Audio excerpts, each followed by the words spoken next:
Welcome to another session of Codingo. Today we will see Google Colab in relation with machine learning. So to get Google Colab, it's a cloud hosted one. So it's coming to Google, you're searching for Google Colab, type Google Colab and then it's you see an option welcome to Colab, you just click on it. The only thing that you need is a Google account, Gmail account. So I am actually currently signed in on my Gmail account. Okay, so you can I would suggest like you create a new Gmail account, Google account for this one, because you will actually pretty much giving access to multiple things. So I don't want to mix my primary account with the machine learning, whatever, right? Whatever things that I give my Google account to access. So I created a new one. So Google Colab, and then you click on the welcome to Colab after signing in on your Google account. Takes you directly to the Colab website, right? It's a cloud hosted one. It gives you an option where you can open, create new notebooks and all. Like go to file, new notebook in Drive. It creates a Jupyter notebook online, right? You can actually share it within save get saved into your Google Drive, so that can be used across multiple systems, versus like you installing a Jupyter notebook on your local system using installing the Python libraries and all. Before so after this, after you get this, like you can either start coding over here, or you can generate with AI. Click on it and then gives you an option where Gemini is automatically integrated, so you can use Gemini to write the code for you and proceed on your further uh, steps.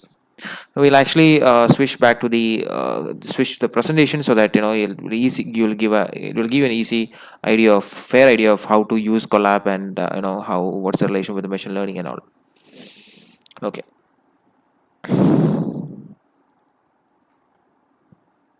okay. So machine learning, Google Colab for model building and testing. What is machine learning? Machine learning is a subset of artificial intelligence that enables computers to learn from data without being explicitly programmed. Okay, so that's the interesting part. It enables computers to learn from data. So you have a data set. Now you're going to build a model, going to train a model, evaluate it, test it, and then your model will help you to actually uh, do the evaluations and all, right? uh, it actually enables computers to learn from data without being explicitly programmed, like the statement, right? Train a model, prediction outcomes, key learning types. So common approaches include supervised learning from a label data, like you actually give some labels, predicting the house prices based on the past sales and all. Or unsupervised learning, where you discover hidden patterns in unlabeled data. Okay.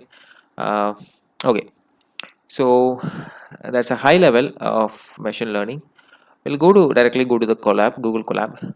So Google Colab is a free cloud-based service that provides a Jupyter notebook environment for writing and executing the Python code.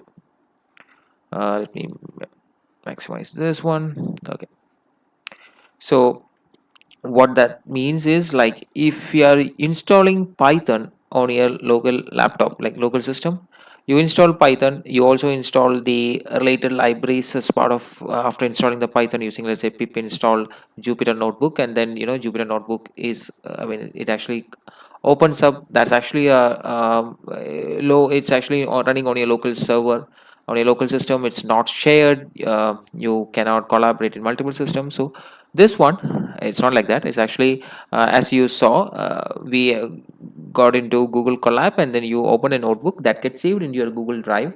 So you can open it from a different machine. It's saved on your Google Drive, right? So it's an integration with the Google Drive, collaborative environment, share your notebook with others, free access to GPUs and DPUs, so you can actually change the runtime.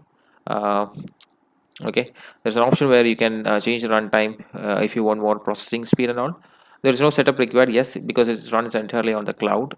GitHub integration, you can load the notebooks directly from, or you can save it to a GitHub repository. So from the GitHub repository you can load a notebook, or you can actually save it to the GitHub repositories. What are the common uses of Google Colab? Machine learning, data science, and etc. We actually using Google Colab for the machine learning purpose today. How to get started? We actually went to the Google Colab website, signed with your Google account, then click on File, New Notebook to create a new notebook. Now this actually gives you a window where you can execute your Python code, or you can use Gemini, which is integrated with the Google Colab. There are two options, like you can actually use Gemini API keys and then integrate with your Google Colab through a developer mode, or you can make use of the Gemini chat feature and Gemini code that for you. How it compares to Jupyter Notebook, we already compared it. It's actually on a local installation, but whereas this is on a cloud hosted network, hosted cloud, and provides an access to powerful hardware and automatically saves your Google Drive. So many things like when you compare. How to access Colab? You log into your Gmail Google account and directly go to the Colab site. This is what we saw. Colab research google.com. You went to file, create a notebook. Okay. Then some of the theories that we already covered. Getting started. So the document. So when you go to Colab, you actually whatever page that you see, right? That's not just a static website, static web page. It has also got an interactive environment called a Colab notebook. That actually gives you an option to write code and then execute it. So it's an executable code and rich text in a single document. Uh, it actually tells a few things about data science, not just machine learning, data science and all. So with Colab, you can harness the full power of popular Python libraries to analyze and visualize data. It uses NumPy and Matplotlib to visualize the data. So NumPy is used to generate the random data. So see, NumPy and Matplotlib, right? These are two fundamental Python libraries. So data science, or I would say, like, Python has got a surplus amount of libraries which helps in data science, machine learning and all, compared to Java. That's why like 90% of Java, even it's a Java, someone who's a Java developer will end up using Python libraries for data science and machine learning use cases. uh, there are different Python libraries. See, NumPy is one of those Python libraries for numerical computation like this. Okay, while Matplotlib is for the data visualization like this. Okay, so we are back to Colab. We got into file, new notebook. This is what we see as a new notebook. On the left side, we have the notebook opened. We can start coding, or you click on the generate AI, which opens you the Gemini AI chat window where you can interact with Gemini. uh, so I clicked on generate with AI. This is a pop that came, and I just clicked on continue and takes me to this particular section where it says Gemini, hello, great ML. This is my user that I logged in the Gmail account, and just on the left side you see the notebook. I actually pasted a text over here. Um it says like you do not need to install Python or other major libraries, like while in order to start a new notebook in the Google Colab, because Google Colab comes pre-installed with all the Python libraries, not all, like most of the Python libraries, and also have free access to GPUs. Okay, but we have to enable it. You have the access, but you have to enable it if you want it. How do you enable? Like see, on the top right, on the runtime, you see change runtime type, right?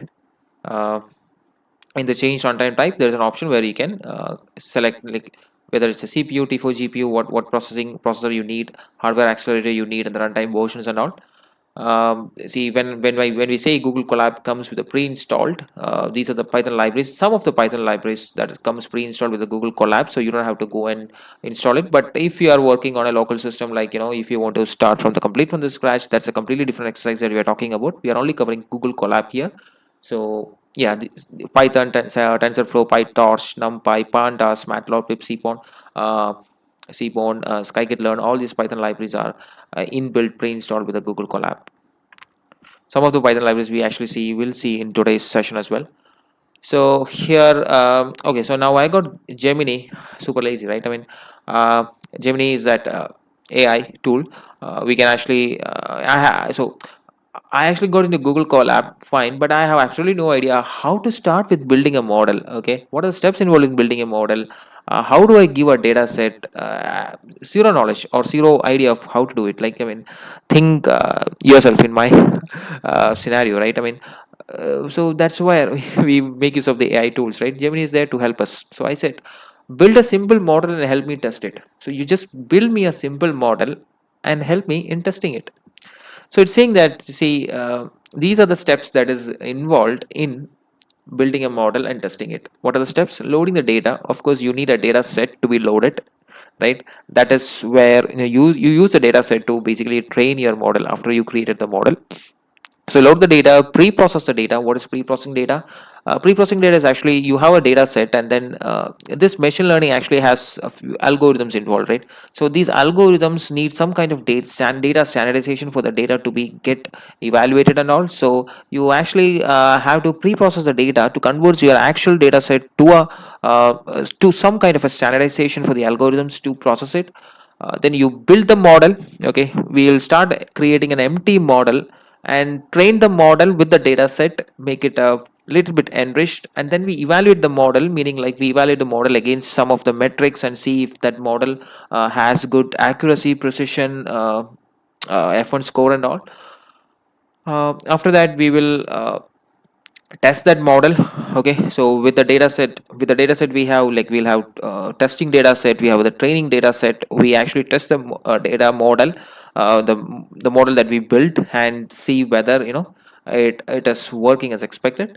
After that we are done. So that's what we are going to see today. I actually taken a screenshot from whatever I have tried on the Google Colab. So for you, you can, once you are actually done going over the session, you should be going to the Google Colabs. It's as simple as most simplest thing that you can do, right? Log into your Gmail account, or create a Gmail account.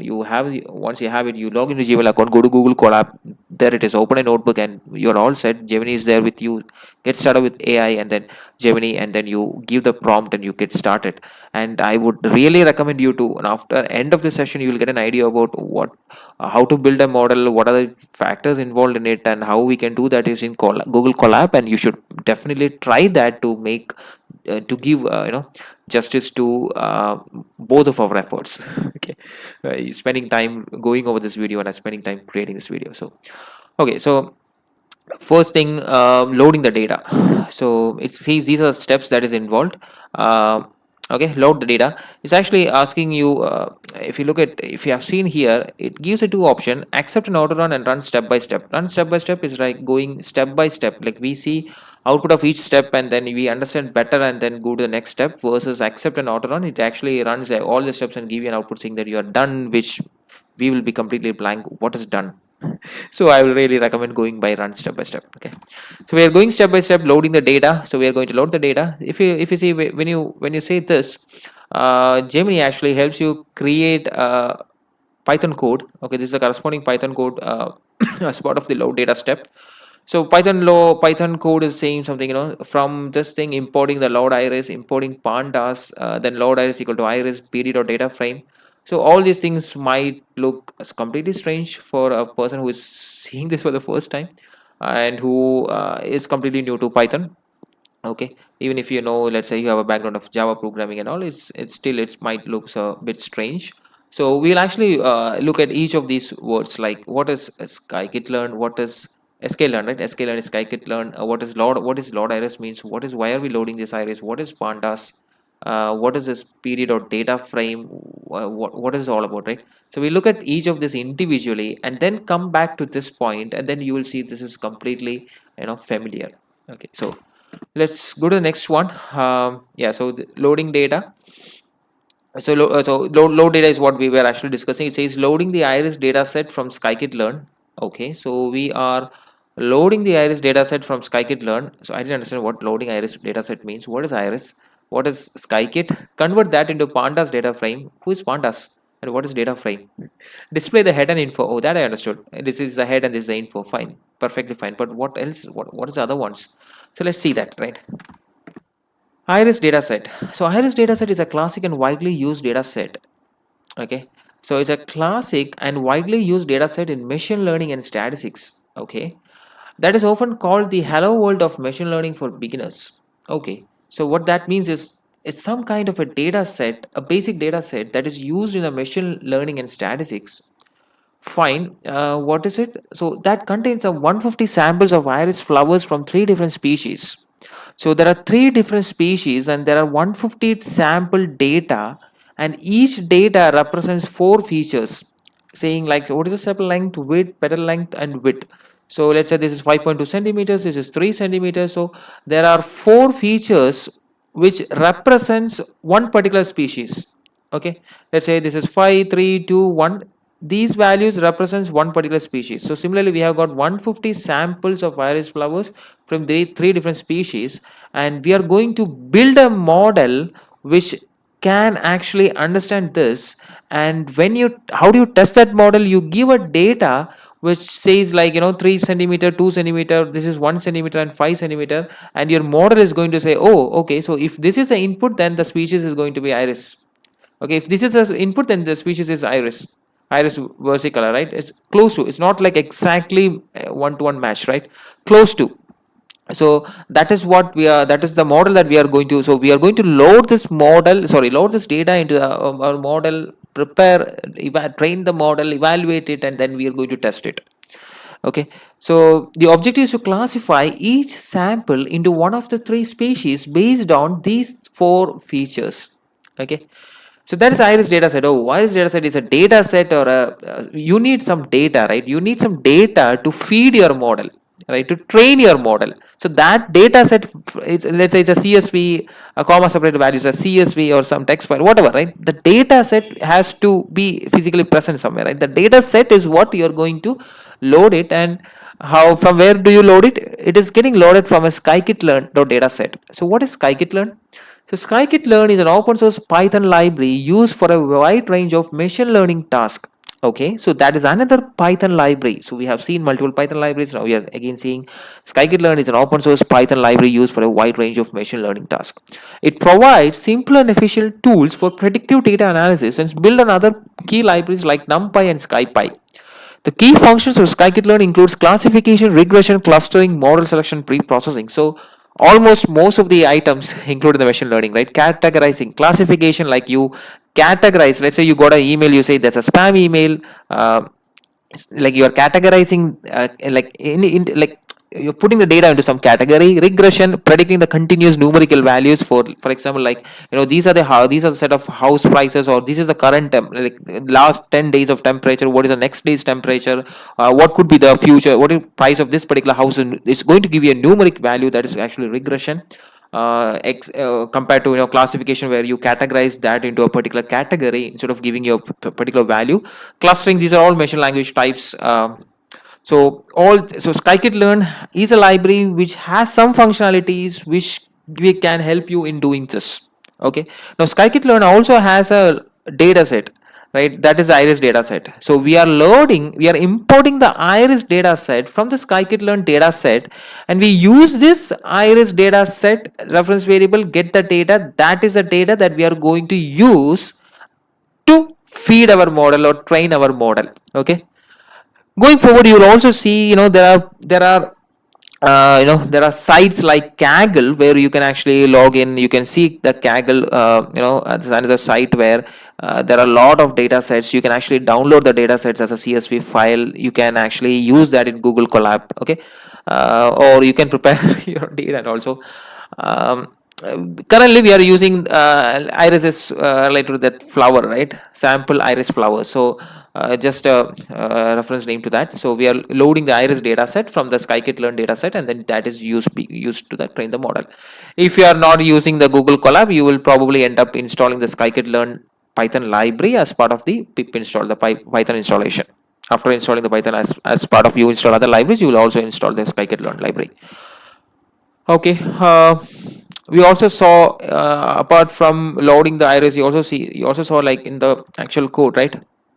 The load iris, then you saw import pandas as PD. What is pandas? So pandas is another powerful open source Python library for data manipulation analysis. If scikit-learn is for so many other things that we saw, if you want a data manipulation, you use pandas. For analysis, you use pandas. So a lot of Python libraries for multiple features. Okay, it's not like pandas is only the thing that you'll use for data manipulation analysis. Not like that, there are other libraries as well, but here we are using pandas, which is also a open source Python library for the data manipulation analysis. It is built on top of the NumPy library. It provides high performance and easy to use data structures. Like in Java, we have like array lists, maps, and all, right? So data structures. So what is the data structure that we are interested here? Okay, data frame. Okay, what is data frame? It's a primary data structure, a two-dimensional label table similar to a spreadsheet. Okay, so now why I'm going to use pandas? Now it makes sense. Pandas gives me a high performance, easy to use data structures like data frame, which is a two-dimensional label table similar to a spreadsheet. So imagine like your data is put into a two-dimensional spreadsheet kind of a format. It's easy to actually logically read, right? So data frame, if you put something into data frame and then say like, display the data, it's easy for a reference. So reads and writes data in various formats like CSV, Excel, SQL databases. Cool. So so we need a data frame from pandas. That's why we were actually, if you look at the if we are importing pandas as PD, a reference variable, then we say pd.data frame, load the iris data, and then we say df target, display the df.have, and display the df.info. See, now we are actually displaying that in a two-dimensional spreadsheet kind of structure. Makes sense now, right? Okay, so we saw pandas, Python code in a collab notebook. So this actually, the purpose why I included this is like, if you, after importing the pandas, you can directly refer that like this, load iris, then iris dot frame. We are not saying pd dot data frame. Here we are saying, importing pandas as pd, then we say pd dot data frame. Okay, so instead of saying pd dot data frame data equal to iris and all these things, there's a what is being currently used is like, when you say load iris itself, you pass a parameter saying as frame equals true. uh, Load the iris data without as frame is what this one, and this is loading the iris data with the as frame equals true. In that case, you don't have to say pd.data frame, you can simply say iris.frame, and that can be used. Okay, it's just different ways of using the same thing as a simplified way of using it, so that's why I just mentioned it over here.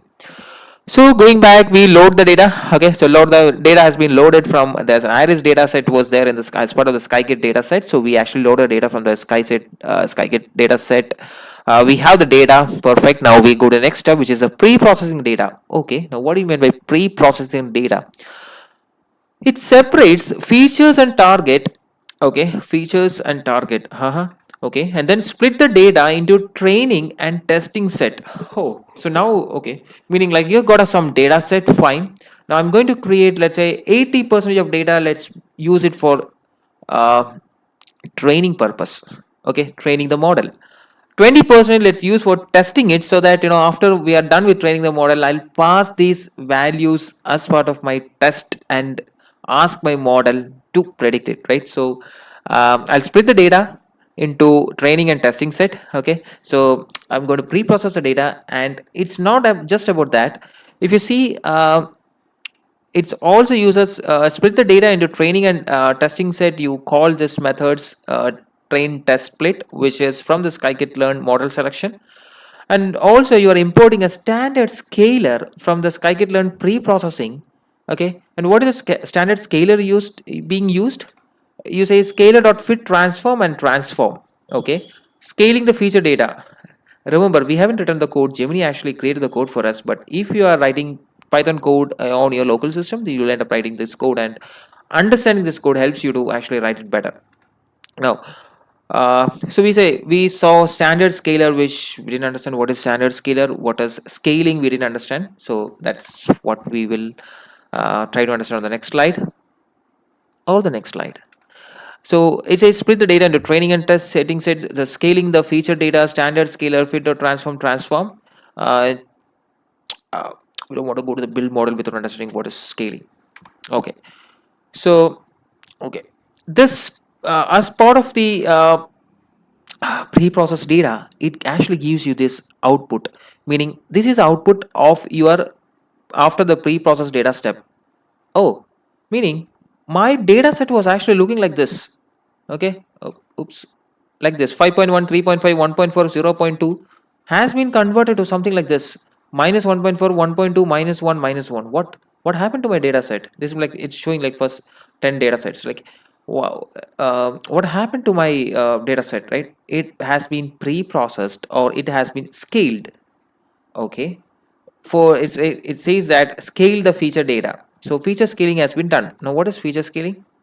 So this is the data. Okay, so this one, separate features and targets, split the data into training and testing, and scale the features using standard scaler. So using a standard scaler, my data has been scaled. Okay, why is this done? Feature scaling, we said like Okay, or I will start with this thing, right? The array of floating point numbers that you see is a result of a data pre-processing step called feature scaling. Oh, my data has been pre-processed, and this whatever step that you see is called feature scaling. So the original iris dataset values like 5.1 centimeter, 3.5 centimeter have been transformed to a new scale where the features have a mean of 0 and a standard deviation of 1. So it has got a mean of 0 and a standard deviation of 1. What does it mean? A data set with a mean of 0 and standard deviation of 1 is referred to as a standard normal distribution or Z distribution. It has been rescaled so that the average value is 0 and the typical spread from the average is 1. Meaning, all this data has been converted to a standard normal distribution with an average value is 0. A typical spread from that average is 1, like 0 to 1. This process is called standardization. Oh, my data has been standardized into something called Z scores. Oh, now, so these are Z scores having like 0, 1, 2, right? Z score or Z score, however you call it. A Z score indicates how many standard deviations as data point is from the mean. Okay, the positive means the value is above the mean. For example, plus 2.0, you see plus 1, plus 2 and all. So plus 2.0 is 2 standard deviations above the mean. Similarly, minus 1.5 is 1.5 standard deviations below the mean. 0 means it's exactly the same mean. Okay, fine. So now I understood. Okay, this has like something to do with the mean of 0 and the standard deviation of 1. And these are the C scores that I'm seeing, and what has been done is my data has been standardized or made into some Z distribution as part of feature scaling. And why are we doing this? Okay, so standardizing data to C distribution is valuable for several reasons. One is direct comparison. It allows for the direct comparison of data points from feature data sets that originally had different means and standard deviations. Oh, so initially this has got different means, different standard deviations.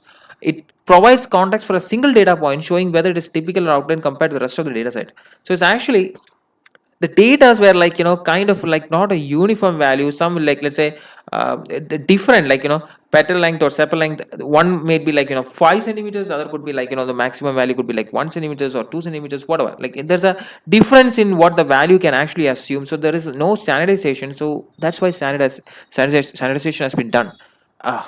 Still not convinced. Let's see more. Why is this done? Feature scaling is a common and important step in preparing data for machine learning algorithms. So machine learning algorithms, so it is for the sake of machine preparing your data for the machine learning algorithms is why we did this feature scaling standardization. Okay, many algorithms, especially those rely on the distance calculations like the k nearest neighbors or the gradient descent, are sensitive to the scale of the input features set. That is meaning how much you can scale. Now we have put in a way that it can scale only very less from 0 to a range of 1 or like plus 1. The algorithm, say for example, sepal length values are typically larger than petal width values. Yes, this can be high and this can be low. An algorithm might incorrectly interpret the feature with a larger magnitude is being more important, which is incorrect, right? So there is a possibility for the algorithm to incorrectly interpret the feature. So that is why the data has been standardized. And by scaling, it ensures that all features contribute equally to the outcome. The algorithm converges faster and more reliably.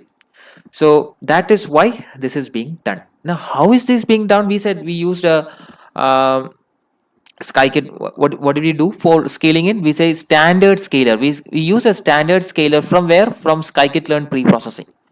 So how is the data transformed? The most likely scaling method used to produce output is standardization, which is provided by the scikit-learn standard scaler. Now the code makes sense. Like what now if you look at it, you can understand each line that you have written over here. I mean, what Gemini has written over here for us. Okay, I mean you can also write it to understand better, or rather, I would be also practicing it. Fine. So we have loaded the data, we have pre-processed the data, we have done, we have split the data into 80% of training, 20% for testing. Then we have scaled the data, made the standardization. Now, what's next? Building the model. So building the model it includes a choose and build a simple model such as a linear regression or a decision tree. We have seen like regression classification, decision tree, decision. Now importing the so in building the model, we are actually creating a new instance of the decision tree classifier. Okay, So where is the decision tree classifier present? It is present in the scikit-learn's tree module. Okay. So scikit-learn has got multiple modules. One of them is tree module, which contains tree learning algorithms that is being used for the building the model. Right now, it is an empty object. Okay, it does not contain anything. You need to train the model to enrich this particular uh, object. Okay. Okay, let's go to the next one. Build model. So import the decision tree classifier, instantiate it as requested by the instructions. So this one is we are instantiating a decision tree classifier. This is actually the first part of the model building process. Okay, this does not mean that the okay, now the model is finally completely built using this. No, it only creates an empty model object which is ready to be trained. Now you need to train it. Okay, you just create an empty object. So this object is currently empty, has got no knowledge. You have to train it to get that knowledge. Okay. We also say scikit-learn.tree. Okay. Scikit-learn is for scikit-learn library is what we are using a short word of sklearn. Okay. So sklearn.tree. What is sklearn.tree? The scikit-learn is a Python library for machine learning. We understand. The tree module within it contains a functionality for all tree-based algorithms. Okay, so scikit-learn.tree means it's the module that contains all the tree-based algorithms as part of the scikit-learn Python library.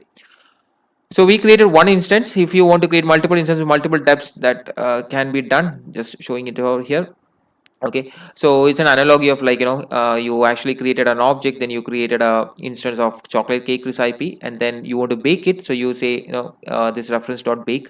In here it's instead of bake and all, right, we use something called dot fit if you want to train the data with train the model with the data. So it's just an analogy, and how these two relates. We'll go to that. Okay, this is also an additional information. I do not want to go deeply into it because we are just into the splitting the data set. We didn't even get into the train the model. So once as part of training the model, you will actually call the fit method. As part of prediction, you will call predict. Evaluation, you will call accuracy dot score and all. This is also an analogy of you creating a cake and then you baking it, which is calling the fit, and then you making the predictions. Predictions like you're tasting that, check whether it's good or not. Just an analogy. Makes sense as we go further. Excuse me. So training the model. So training the model. So where are we? So we built an empty model. So sorry, we built an empty object. Now we need to train the model to enrich that particular object, right? So how do you train the model? So you created an instance of that classifier. Now you call that particular reference and call dot fit. Dot fit x underscore train scaled y underscore train. This is a train data, which is scale data. That is a parameter, the data that is being passed, and that is passed to the fit method, and that is how the training is being implemented. Okay, so one of the examples that we have taken as part of the classifier that we used. Okay, what did we use? Decision tree classifier. As part of decision tree classifier, use a fit method to train the model with the data set. Okay, the training data set, because the test data set we are keeping it aside. X and y, that two-dimensional thing that we actually segregated. Make predictions. Make predictions. Okay, make predictions and evaluating the model we didn't reach. So okay, that we'll get to the next steps. So building the model, we actually created an empty object. As part of training the model, we call the fit method. Now as part of evaluating the model, what is evaluating model? So you actually now build the model and train the model, so your model is paka. Okay, it's completely good fit. Now you want to check whether whether it's something like evaluating it before you go and test it, right? You want to evaluate your model. What do you mean by evaluation? Evaluating the model's performance using appropriate metrics by predicting on the test set and calculating accuracy, precision, recall, and F1 square. So here you're using the test data and then you're actually calculating few things. What are the things? You're calculating some metrics: accuracy, precision, recall, F1 square. So F1 score, sorry, F1 score. Okay. So you calculate these metrics and find what is the how does your model like performs, right? It's just an evaluation that is going on. So I clicked on the accept and run. See, if you look like each step we are clicking on accept and run, so Gemini takes us to the next step and write the corresponding code. And if you have any doubts, you can ask Gemini for clarification. So going to the next one. So I said further go ahead. So it evaluated and gave me said your accuracy is 1.0, precision 1.0, recall 1.0, F1 score is 1.0. Okay, and it says the next step is testing the model. Wait, you said like accuracy is 1.0, precision 1.0, recall 1.0, F1 score, right? F1 score is 1.0. I really didn't understand what any of these words means and what does the score means. It's one means too low or too high. What does it mean? So that's what we're gonna see next. So accuracy 1.0, precision and all these things, right? What is before going to accuracy, if you look at how the accuracy is calculated, that is using a formula of TP, TN and FP and FN, which means we need to first understand what is this TP, TN, FN. So that's what we are going here, right? Achieving scores of 1.0 for accuracy, precision, recall, F1 score means your machine learning model performed perfectly on the data set it was tested against. Super high performance. Okay, your model is completely perfect.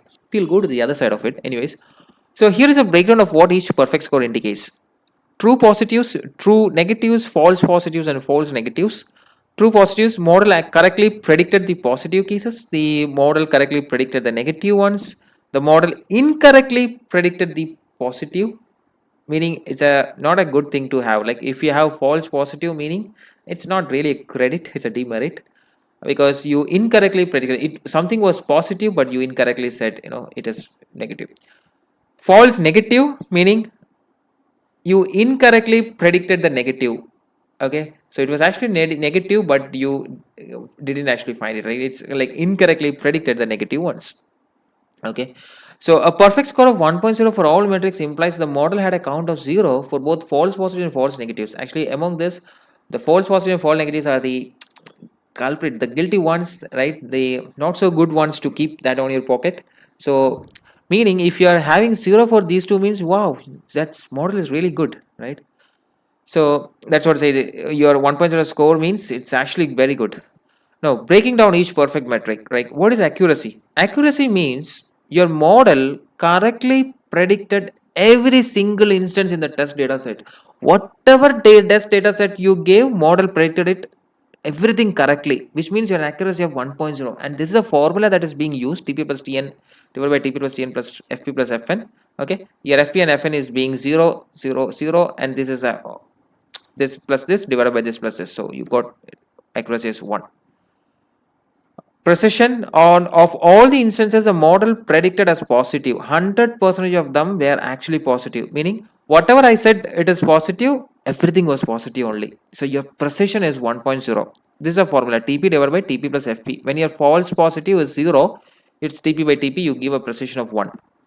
Recall is if of all the instances that were actually positive, the model correctly identified 100% of them, meaning whatever positive was there, the model correctly identified everything. So there is nothing that was being recalled, right? Recall is 1.0. That's what I would try to relate it. So it's TP divided by TP plus FN. The false negative is 0, TP by TP 1. That is also perfect. A recall of 1.0 is possible only when there are no false negatives. A false negative 0 is when a recall of 1.0 is possible. Okay. F1 score is actually a combination of these three factors. It means the model has achieved the perfect balance of precision and recall. Okay, precision recall divided by precision recall. That's a F1 score of 1.0. Interpretation, since both precision and recall value are 1.0, their harmonic mean is also 1.0. Okay, now everything looks good, but this is actually a test data set, that iris data set we have used. That's why you got a perfect score of 1.0.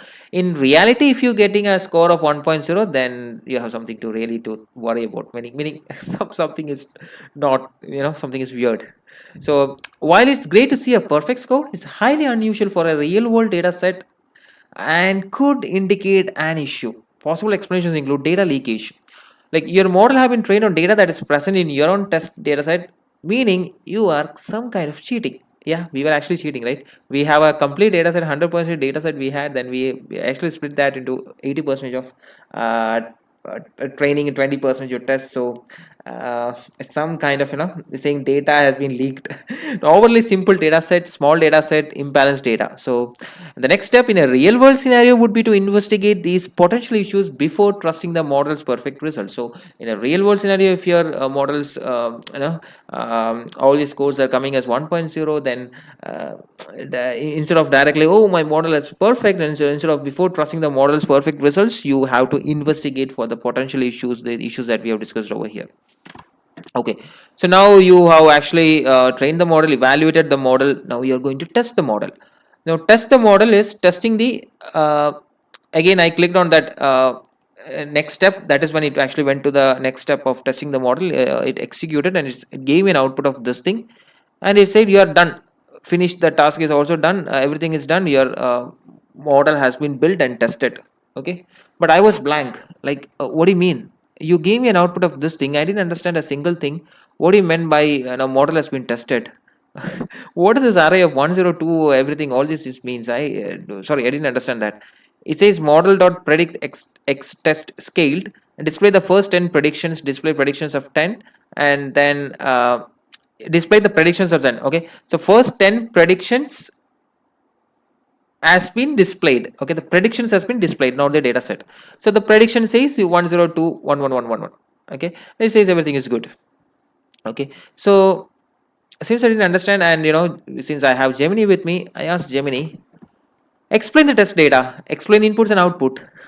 What was input? Input I know, but still I was asking, what is explain the inputs and output? What does this array means in displaying the predictions? So that is another advantage you have when you have Gemini with you, right? So Gemini said, fine, certainly I'll go and explain you the test data inputs and outputs. So test data is the portion of the original data set that was held back and not used during the model training process. In this case, 20% of the iris data set. Its purpose is to provide an unbiased evaluation of how well you train model generation to new unseen data. So as we said, like the 80% was only used for the training the model, the 20% was kept aside. That is the test data that is being used as part of predicting, testing your data. Okay, inputs is the context of the model or predict x test scale. In context of this one, the input is the x test scaled one, right? That is the input data, which has been pre-processed using a standard scaler. We did a feature scaling, all these things, fine. That after that only the input has been fed. Output is the predict output, and that is actually an array of this thing. What this means is that the output that you are seeing is the first 10 predictions made by your model on the scale test data. Okay, on the scale test data, these are the output for the first 10 data set, meaning like 1 represents versicolor, 2 represents virginica, and 0 represents setosa, right? So what was our objective? We were supposed to give some data set saying 5231 based on the width and length and all. It will say what species it is. So it actually told me what species it is. Your first data set, okay, to understand that we need to see what is the data set, right? So I asked Gemini, show me the first 10 instances in your test set. Okay, so this is so when I actually typed something like this, Gemini actually created the code over this. And if I click on execute, Gemini would have executed for that. But I want to use this. This is actually the Jupyter notebook, right, in within the collab. So I actually, there's an execute button over here. Click on the execute button. Okay, run all or run. It executed that, and that's the result. So this is actually showing me what was your input test data. Okay, before the pre-processing. So this is the test data that has been tested with your model. Okay, so let's say 6.1, 2.8, 4.7, 1.2 is the first test data that has been tested, and it set an output of 1 representing versicolor. So it actually understood that this data set, these are the features of the length, width and all, right? With this feature, with the model that we trained, it said that this is a species. Okay, so that is what it actually represents. So it basically predicted the species based on the feature values from the test data. Okay, so this array means that the first 10 instances in your test set, the model predicted the following species, all these species. Okay, now Okay, now actually we are done here. Okay, we have went through loading the data, pre-processing, build, train, evaluate, test model. We actually even asked the Gemini to explain the input data, test results, finished everything. Since this was about a flower data set and all those things, I actually wanted to do something more interesting. You can actually try it out your own, or we will cover in a new video. Something like, fraud detection use case. So I was telling Gemini, like, show me a model building for fraud detection, a simple one. Let's say fraud detection for fraud online payment. Okay, something like, if the payment is detected as a fraud one, it's a fraud payment, then my model has to say, like, there's a fraud detection has been done, and that it's a fraud attempt, right? So I want to see something more interesting. So for that I asked Gemini, and Gemini actually taken my request, and it was actually trying to load the data. Now this data, it was actually trying to load from pandas. Okay, load the fraud detection data.csv file into a pandas data frame. Sorry, it is trying to load the data. Okay, and put that into a pd.read csv, and trying to put that into the data frame that we discussed as part of the pandas library. Okay, and display the first few rows, because I was telling it to explain the input data set and all. It didn't actually go further with this.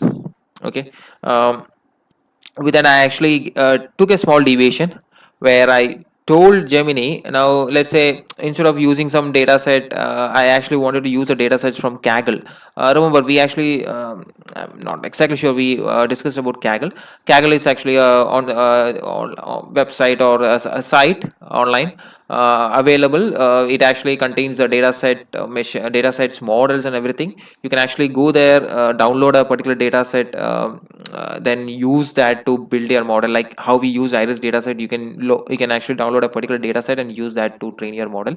So I was telling Gemini, take the data set from Kaggle. Okay, if it's possible for you, you take it directly from Kaggle, or guide me how to download and feed. So it is actually was telling me, like, you have to sign up for a Kaggle account, and then there is an API section. So to integrate this collab with the Kaggle with an API key and all, that is how I can actually, using a token, API token, that's how I can actually go and directly take that data set from the Kaggle, from your Kaggle account. Okay, or there is an option we can directly go to Kaggle and download it. So I'm not going to cover the Kaggle deeply, but just want to have you a small picture of, how you can download a data set, so that you can actually download a data set and then play around with in Google Colab. So Kaggle, just go to Google, type Kaggle. You see Kaggle is a machine learning and data science community. It's very pretty much interesting site. It contains data sets, models. Okay, register with Google and register with email. Since I already logged in Gmail, a dedicated one for the machine learning things, so I did a register with Google. I just clicked on it, just took me to the Kaggle page. Welcome. This is the username that I used to create my Gmail account. So I'm showing my dataset 0 notebooks, because I haven't created the first time that I'm logging in. It was giving an option, welcome Gemma to Kaggle. Gemma is Google's new family of open models built from the same research and tech used to create Gemini. Wow. So I was simply interested, so I clicked on it, but I didn't explore much. We'll explore it later. Okay, Gamma, data sets, right? So this is what I was interested in Kaggle. So Kaggle.com, that I came to data sets, huge set of data sets. So I just typed fraud detection, gave me a huge bundle of fraud detection data sets. Clicked on the credit card fraud detection. You see my 999K downloads. My god, everybody is studying, man. Okay, so credit card fraud detection. So credit card fraud detection, when I click on it, there's a download button, so I can actually download this CSV and then use that in my Google Colab and play around. Or there is other option, you can put this on your code, and then take it after you set up your API keys, what Colab actually told us before. So yeah, so that's it. You can explore Kaggle, or we will do it in the next video. We are all done. I would strongly recommend you to actually try this hands-on by logging to Google Colab and Kaggle, mainly Google Colab. Okay, play around for any doubts, any queries, or if you have anything to share your knowledge with me, please put that in the comments. That's how we learn together, we grow together. If you like this video, please do put a like. Okay, like, share, and subscribe. Thank you so much. for watching.